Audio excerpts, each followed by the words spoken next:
ಗುರು ಯೇಸು ಕ್ರಿಸ್ತನ ನೋಡು, ನಂಬಿ ನೋಡು.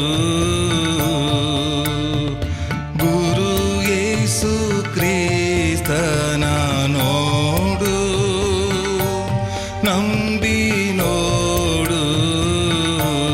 ಕೃಪಾ ಕರನಿಗೆ ರಗಿ ಪಾಪ ಕ್ಷಮೆಯನು ಬೇಡು. ಕೃಪಾ ಕರನಿಗೆ ರಗಿ ಪಾಪ ಕ್ಷಮೆಯನು ಬೇಡು. ಗುರು ಯೇಸು ಕ್ರಿಸ್ತನ ನೋಡು, ನಂಬಿ ನೋಡು.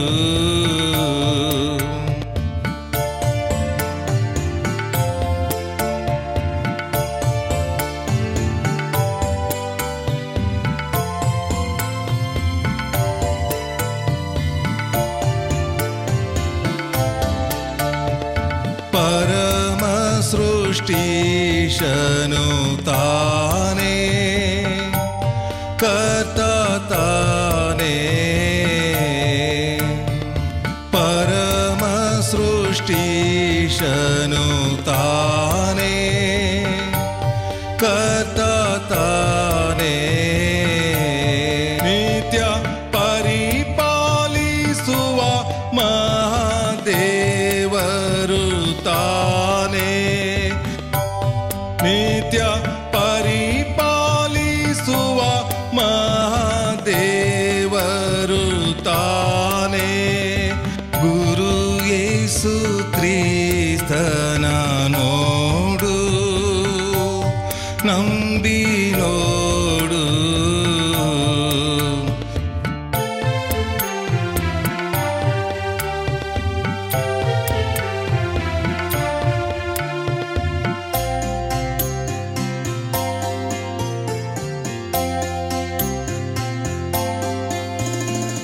ಧರೆಯಲ್ಲಿ ನರನಾಗಿ ಜನಿಸಿ ಕ್ಷೇಮ ಬೆರಸಿ.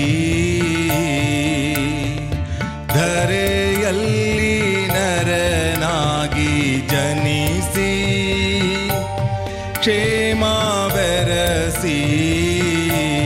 ದಿವ್ಯ ವರಗಾಳಂ ನೀಡಿದನೆಲ್ಲರ ಹರಸಿ. ದಿವ್ಯ ವರಗಾಳಂ ನೀಡಿದನೆಲ್ಲರ ಹರಸಿ. ಗುರು ಯೇಸು ಕ್ರಿಸ್ತನ ನೋಡು, ನಂಬಿ ನೋಡು.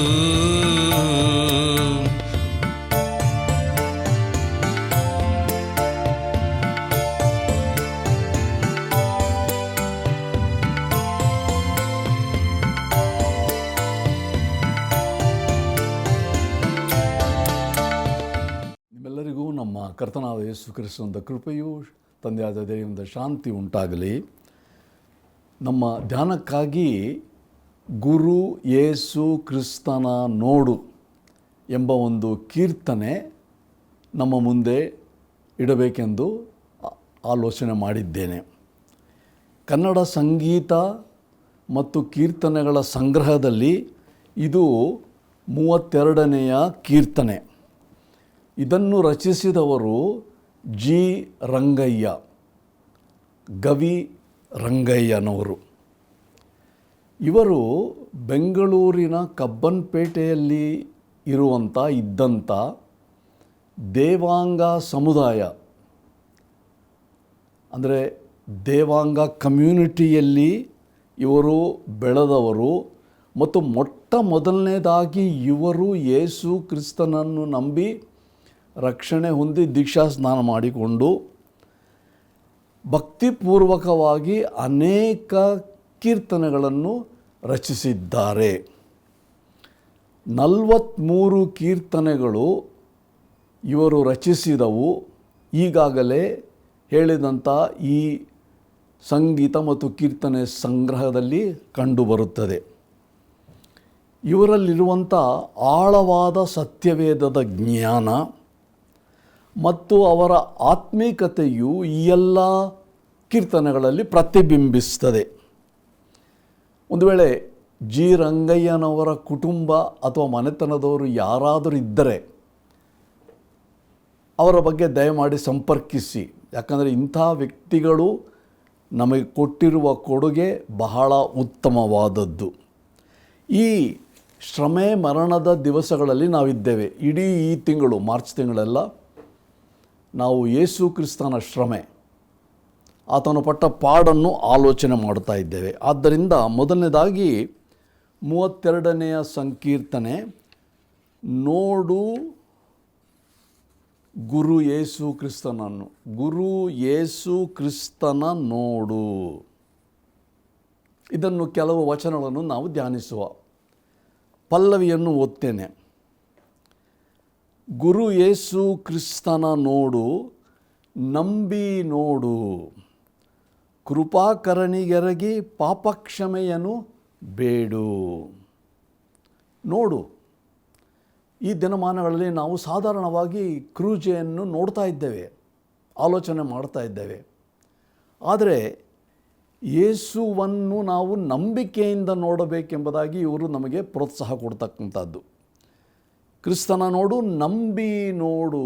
ಕೇವಲ ಒಂದು ಆಚಾರ ಪದ್ಧತಿಗಲ್ಲ, ನಂಬಿಕೆಯಿಂದ ನೋಡಬೇಕು. ಇದರ ತಾತ್ಪರ್ಯವೇನೆಂದರೆ, ಎಷ್ಟೋ ಸಾರಿ ನಾವು ನೋಡಿದ್ದೇವೆ ಶಿಲುಬೆಯನ್ನು, ಎಷ್ಟೋ ಸಾರಿ ಶ್ರಮೆ ಮರಣಗಳ ದಿನದಲ್ಲಿ ನಾವು ಆಚರಣೆ ಮಾಡಿದ್ದೇವೆ. ಅದು ನೋಡಿ ಆಯಿತು. ಏನು ಬೇಡ್ತೇವೆ? ನಂಬಿ ನೋಡು, ಕೃಪಾಕರಣಿಗೆರಗಿ ಪಾಪಕ್ಷಮೆಯ ಬೇಡು. ಏನು ಬೇಡ್ತಾ ಇದ್ದೇವೆ ನಾವು? ಮೊಟ್ಟ ಮೊದಲನೇದಾಗಿ ಇವರು ಹೇಳೋದೇನೆಂದರೆ, ಪಾಪಕ್ಷಮೆಯನ್ನು ನಾವು ಬೇಡಬೇಕು. ಯೇಸು ಕ್ರಿಸ್ತನು ನಮಗೆ ಪಾಪಕ್ಷಮೆ ಕೊಡುವಂಥ ಒಬ್ಬ ವ್ಯಕ್ತಿ ಮಾತ್ರ ಅಲ್ಲ, ಎಂಥ ದೇವರೆಂಬುದಾಗಿ ನಾವು ಸ್ವಲ್ಪ ಆಲೋಚನೆ ಮಾಡಿಕೊಳ್ಬೇಕು. ಈ ದೇವರು ಯಾರು ಮತ್ತು ಯಾವ ಕಾರಣದಿಂದ ಈತನು ನಮ್ಮ ಪಾಪಗಳನ್ನು ಕ್ಷಮಿಸಲು ಅರ್ಹನಾಗಿದ್ದಾನೆಂಬುದಾಗಿ. ಮೊದಲನೇ ವಚನ, ಈ ದೇವರು ಯಾರಂದರೆ, ಮೊದಲನೇದಾಗಿ ಪರಮ ಸೃಷ್ಟೀಶನು ತಾನೇ. ಅಂದರೆ ಸೃಷ್ಟಿಕರ್ತನು, ಪರಮ ಸೃಷ್ಟೀಶನು ತಾನೇ. ಎರಡನೇದಾಗಿ ಕರ್ತ ತಾನೇ. ಕರ್ತ ಅಂದರೆ ಯಜಮಾನ ಅಥವಾ ಪ್ರಭು. ಮತ್ತು ಮೂರನೇದಾಗಿ ನಿತ್ಯ ಪರಿಪಾಲಿಸುವ ಮಹಾದೇವರು ತಾನೇ. ಈ ಯೇಸು ಕ್ರಿಸ್ತನಿಗೆ 3 ಬಿರುದುಗಳಿವೆ. ಮೊದಲನೇದಾಗಿ ಸೃಷ್ಟಿಕರ್ತ, ಎರಡನೇದಾಗಿ ಕರ್ತ ಅಥವಾ ಯಜಮಾನ ಪ್ರಭು, ಮೂರನೇದಾಗಿ ಆತನು ಮಹಾದೇವರು. ಸಾಧಾರಣವಾದ್ದಲ್ಲ ದೇವರು, ಆಲ್ ಮೈಟಿ ಗಾಡ್, ಮಹಾದೇವನು. Is the creator, is the Lord, is the almighty God. ಈ ಕಾರಣದಿಂದ ಯೇಸು ಕ್ರಿಸ್ತನು ಪಾಪಗಳನ್ನು ಕ್ಷಮಿಸಲು ಸಮರ್ಥನು, ಯೋಗ್ಯನು. ಹೇಗೆ ಪಾಪ ಕ್ಷಮಿಸೋದು ಹೇಗೆ? ಸ್ವಲ್ಪ ಆಲೋಚನೆ ಮಾಡಬೇಕು. ಇದನ್ನು 2-3 ಚರಣಗಳಲ್ಲಿ ವಿವರಿಸಲ್ಪಟ್ಟಿದೆ. 2-3 ಚರಣಗಳಲ್ಲಿ ಪಾಪ ಕ್ಷಮಾಪಣೆಯ ದಾರಿ ಅಥವಾ ವಿಧಾನವೇನು? 2ನೇ ವಚನ, ಮೊದಲನೇ ಸಾಲು, ಧರೆಯಲ್ಲಿ ನರನಾಗಿ ಜನಿಸಿ. ಅಂದರೆ ಈ ಮಹಾದೇವರು, ಸೃಷ್ಟಿಕರ್ತನು, ಪ್ರಭುವಾದಂಥ ದೇವರು ಮೊಟ್ಟ ಮೊದಲನೇದಾಗಿ ನರಾವತಾರಿಯಾದ. ಧರೆಯಲ್ಲಿ, ಭೂಮಿಗೆ ಆತನು ನರನಾಗಿ ಜನಿಸಿದ. ಬಹಳ ಮುಖ್ಯ ಅವತಾರ. ನೋಡಿ, ಯೇಸು ಕ್ರಿಸ್ತನ ಅವತಾರದಲ್ಲಿಯೇ ಅತಿ ಮುಖ್ಯವಾದ ಸತ್ಯವಿದೆ. ತಾತ್ಕಾಲಕ್ಕೆ ನಾವು ಇದನ್ನು ಬದಿಗಿಡಬಾರದು. ಯಾಕಂದರೆ ಆತನು ಮನುಷ್ಯನಾಗಿ ಜನಿಸದಿದ್ದರೆ, ನರಾವತಾರಿ ಆಗದಿದ್ದರೆ ನಮಗೆ ಪಾಪ ಕ್ಷಮಾಪಣೆ ಆಗುತ್ತಿರಲಿಲ್ಲ. ದೇವರು ತಾನೇ, ಮಹಾದೇವರು ಯೇಸು ಕ್ರಿಸ್ತನಲ್ಲಿ ಜನಿಸಿದ ಕರ್ತನಾತನು, ಪ್ರಭು ಮಹಾದೇವರು ನರಾವತಾರಿಯಾದನು. ಯಾವ ಕಾರಣಕ್ಕೆ? ಎರಡನೇ ವಚನ, ಧರೆಯಲ್ಲಿ ನರನಾಗಿ ಜನಿಸಿ ಕ್ಷೇಮವೆರಿಸಿ ದಿವ್ಯ ವರಗಳಂ ನೀಡಿದ್ದನೆಲ್ಲರ ಹರಸಿ. ಕ್ಷೇಮ ವರಸಿ. ಯಾವ ಪರಿಸರದಲ್ಲಿ ಆತನಿತನು ಬಂದದ್ದು? ಯೇಸು ಕ್ರಿಸ್ತನು ನರಾವತಾರಿಯಾದಂಥ ವಾತಾವರಣ ಏನಾಗಿತ್ತು? ಒಂದನೇ ವಚನದಲ್ಲಿ ಪಾಪ ಕ್ಷಮೆ, ಧರೆಯಲ್ಲಿ ಜನಿಸಿ ನರನಾಗಿ ಕ್ಷೇಮವೆರಿಸಿ ವರಗಳನ್ನು ನೀಡಿದನೆಲ್ಲರ ಹರಸಿ. ಅಂದರೆ ಬಿಡುಗಡೆ ಮಾಡಲಿಕ್ಕೆ ಆತನು ಬಂದ ಉದ್ದೇಶ ನಮ್ಮನ್ನು ಬಿಡುಗಡೆ ಮಾಡಲಿಕ್ಕೆ. ಈ ಕಾರಣದಿಂದಲೇ ಈ ಮಹಾದೇವರು ನರಾವತಾರಿಯಾಗಿ ಬಂದ. ಕ್ಷಮಾಪಣೆ, ಬಿಡುಗಡೆ, ರಕ್ಷಣೆ. ಎಫೆಸ ಪತ್ರಿಕೆಯಲ್ಲಿ 2ನೇ ಅಧ್ಯಾಯ 8ನೇ ವಚನದಲ್ಲಿ ಪೌಲನಿದನ್ನು ಪ್ರತಿಬಿಂಬಿಸ್ತಾನೆ. ಕೃಪೆಯಿಂದಲೇ ರಕ್ಷಣೆ ಹೊಂದಿದ್ದೀರಿ, ಆ ರಕ್ಷಣೆಯು ನಿಮ್ಮಿಂದ ಉಂಟಾದದ್ದಲ್ಲ, ಅದು ದೇವರ ವರವೇ. ದಿವ್ಯ ವರಗಳು ನೀಡಿದವನೆಲ್ಲರ ಹರಿಸಿ. ನೋಡಿ 2ನೇ ಸಾಲದಲ್ಲಿ, 2ನೇ ವಚನ 2ನೇ ಸಾಲು. ದಿವ್ಯ ವರಗಳು ಏನು? ಆತನು ಪಾಪ ಕ್ಷಮಾಪಣೆ ಮಾಡೋದು, ಅದನ್ನು ನಾವು ಅಂಗೀಕರಿಸೋದು ಒಂದು ವರ, ಬಹುಮಾನ ನಮಗೆ. ಹರಸಿ ಆಶೀರ್ವದಿಸುವ ಇದೊಂದು ಬಹುಮಾನ ದೇವರು ನಮಗೆ ಕೊಡುವಂಥದ್ದು. ನಂಬಿಕೆಯ ಮೂಲಕ ಇದೇ ನರಾವತಾರದ ಉದ್ದೇಶ, ಗುರಿ. ರಕ್ಷಣೆ ಎಂಬ ವರದಾನ, ಅದರೊಂದಿಗೆ ಸಕಲ ಆಶೀರ್ವಾದಗಳು. 3ನೇ ಚರಣದಲ್ಲಿ ದುರುಳರ ರಕ್ಷಣೆಗಳ ವಟ್ಟ. ದುರುಳರ ಅಂದರೆ ಯಾರಿಗೋಸ್ಕರ? ಕೆಟ್ಟವರಿಗೆ ದುರುಳರು ಅಂದರೆ. ಗಾಯಪಟ್ಟ. ಹೇಗೆ? ಆತನು ಸತ್ತದ್ದು ಗಾಯಪಟ್ಟು. 3ನೇದಾಗಿ ಯಾಕೆ? ನರಕ ತಪ್ಪಿಸೆ. ಎಂಥ ನರಕ? ಘೋರ ನರಕ ತಪ್ಪಿಸೆ ತನ್ನ ಪ್ರಾಣವ ಕೊಟ್ಟ. ಯಾರಿಗೋಸ್ಕರ ರಕ್ಷಣೆ? ಹೇಗೆ ರಕ್ಷಣೆ ಮತ್ತು ಏಕೆ ರಕ್ಷಣೆ ಎಂಬ ಈ 3 ಸತ್ಯಗಳು ಈ 3ನೆಯ ಚರಣದಲ್ಲಿ ಅಡಕವಾಗಿದೆ. ಯಾರಿಗೋಸ್ಕರ? ದುರುಳರ ರಕ್ಷಣೆಗಳ ವಟ್ಟ. ಅಂದರೆ ಸರಿಯಾದ, ಅಳವಟ್ಟ ಅಂದರೆ ಸರಿಯಾದ, ಒಪ್ಪಿದ, ಅದಕ್ಕೆ ಸಮನಾದ, ಹೋಲಿಕೆಯಾಗುವ ರೀತಿಯಲ್ಲಿ ರಕ್ಷಣೆ ಕೊಟ್ಟ. ಹೇಗೆ ರಕ್ಷಣೆ? ಗಾಯಪಟ್ಟ. ಎಲ್ಲಿ ಆದವು ಗಾಯಗಳು ಯೇಸು ಕ್ರಿಸ್ತನಿಗೆ? ನಮ್ಮೆಲ್ಲರಿಗೂ ಗೊತ್ತಿರುವ ಹಾಗೆ ಆತನ ತಲೆಯಲ್ಲಿ ಮೊಟ್ಟ ಮೊದಲನೇ ಗಾಯ, ಆಮೇಲೆ ಕೈಗಳಲ್ಲಿ, ಪಕ್ಕೆ, ಕಾಲ್ಗಳಲ್ಲಿ ಗಾಯಗಳು. ಕ್ರೂಜೆಯ ಚಿತ್ರ 3ನೇ ಚರಣದಲ್ಲಿ ವಿವರಿಸಲ್ಪಟ್ಟಿರುವಂಥದ್ದು.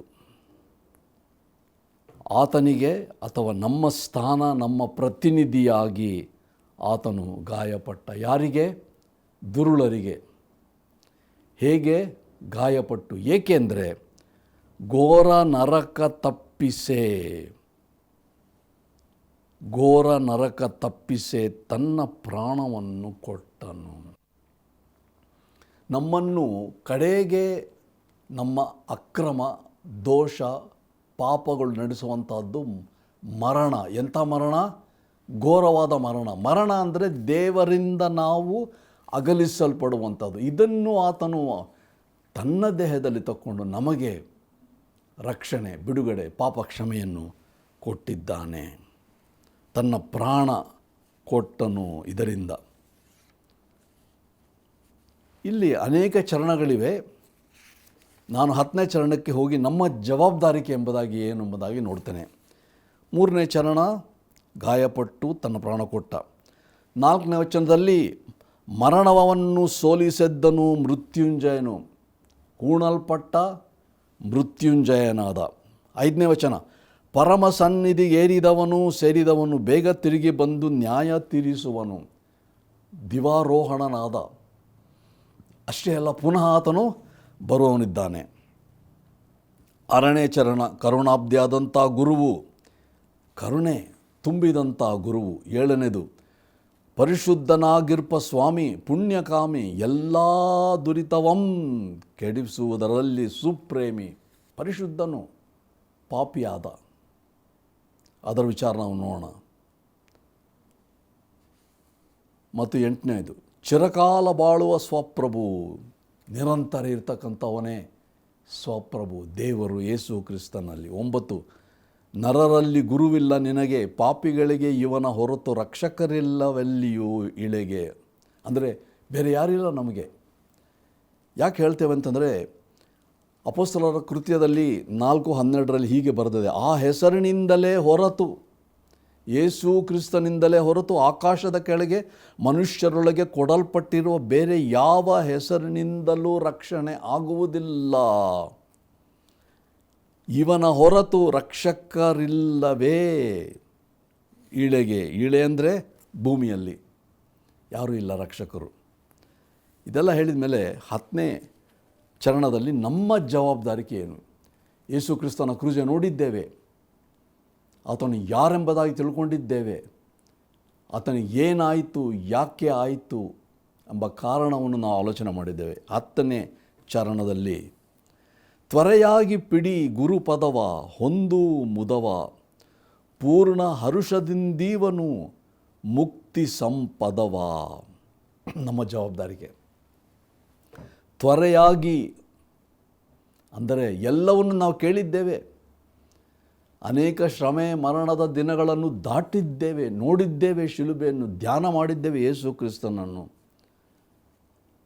ತಡ ಮಾಡ್ತಾ ಇದ್ದೇವಾ? ತ್ವರೆಯಾಗಿ ಪಿಡಿ, ತಡೆ ಮಾಡಬೇಡ. ಗುರುಪದವ ಅಂದರೆ ಆತನ ಬಳಿಗೆ ಬನ್ನಿ, ಒಂದು ಆಹ್ವಾನ. ಯೇಸು ಕ್ರಿಸ್ತನು ನಮಗೆ ಆಹ್ವಾನ ಕೊಡುವಂಥದ್ದು. ಆತನ ಪ್ರೀತಿಯನ್ನು ಸ್ವೀಕರಿಸಿ.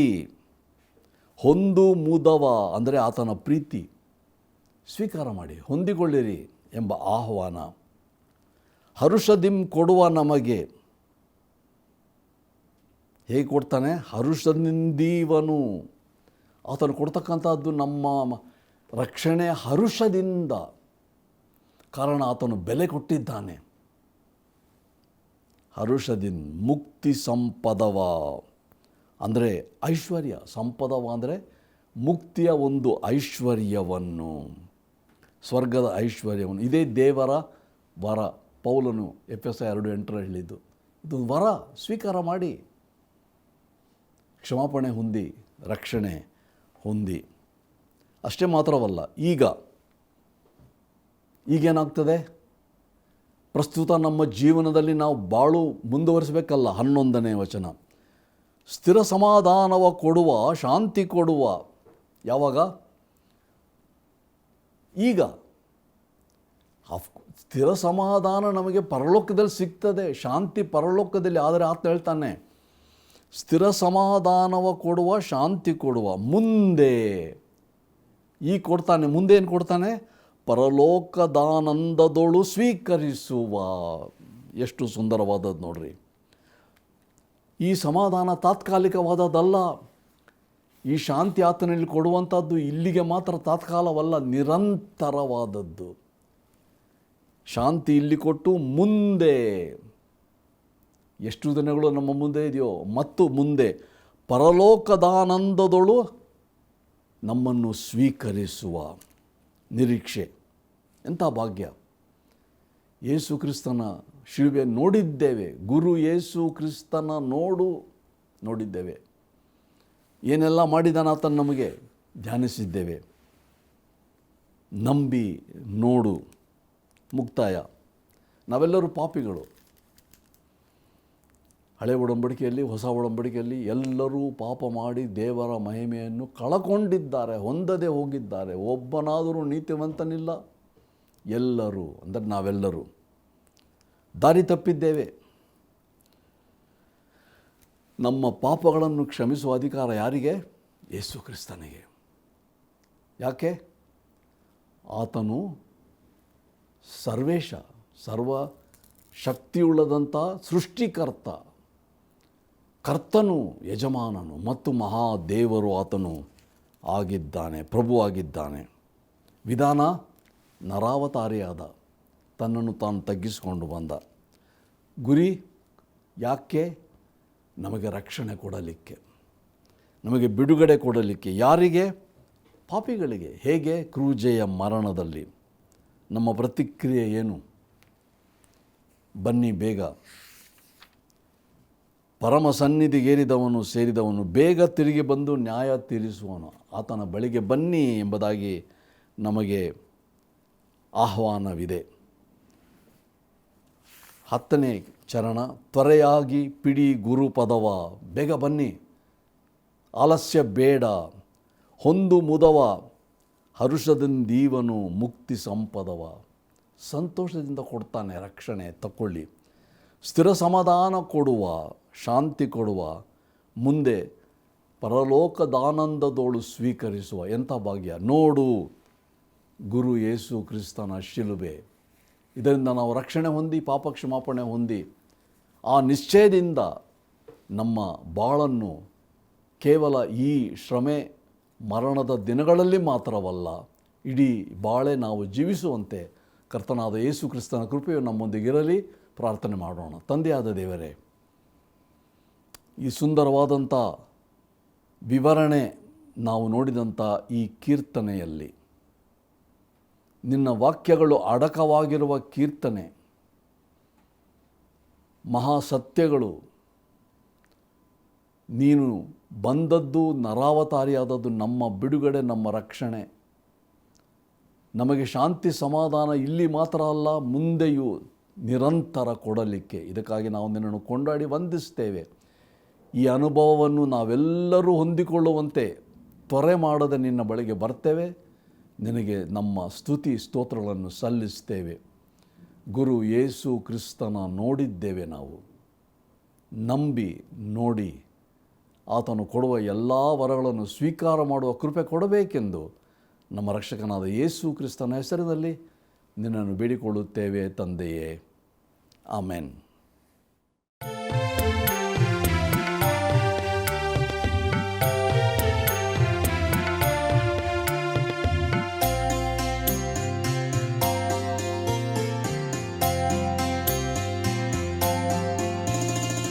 ಗುರು ಯೇಸು ಕ್ರಿಸ್ತನ ನೋಡು, ನಂಬಿ ನೋಡು. ಗುರು ಯೇಸು ಕ್ರಿಸ್ತನ ನೋಡು, ನಂಬಿ ನೋಡು. ಕೃಪಾ ಕರನಿಗೆ ರಾಗಿ ಪಾಪ ಕ್ಷಮೆಯನು ಬೇಡು. ಕೃಪಾ ಕರನಿಗೆ ರಾಗಿ ಪಾಪ ಕ್ಷಮೆಯನು ಬೇಡು. ಗುರು ಯೇಸು ಕ್ರಿಸ್ತನ ನೋಡು, ನಂಬಿ ನೋಡು.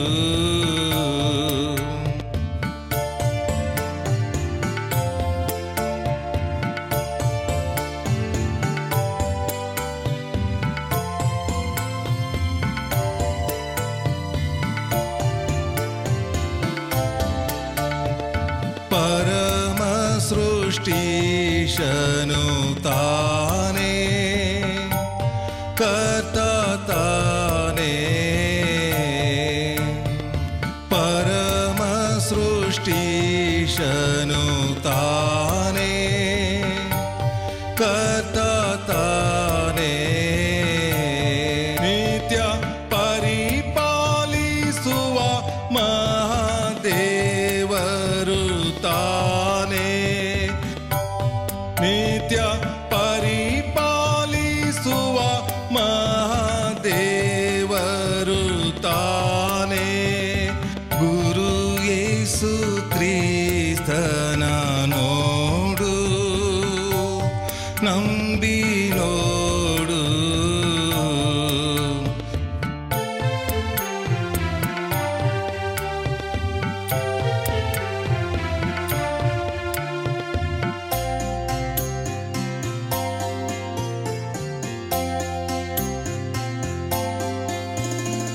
ಧರೆಯಲ್ಲಿ ನರನಾಗಿ ಜನಿಸಿ ಕ್ಷೇಮ ಬೆರಸಿ ಬರಸಿ ಧರೆಯಲ್ಲಿ ನರನಾಗಿ ಜನಿಸಿ ಕ್ಷೇಮ ಬೆರಸಿ ದಿವ್ಯ ವರಗಾಳಂ ನೀಡಿದನೆಲ್ಲರ ಹರಸಿ ದಿವ್ಯ ವರಗಾಳಂ ನೀಡಿದನೆಲ್ಲರ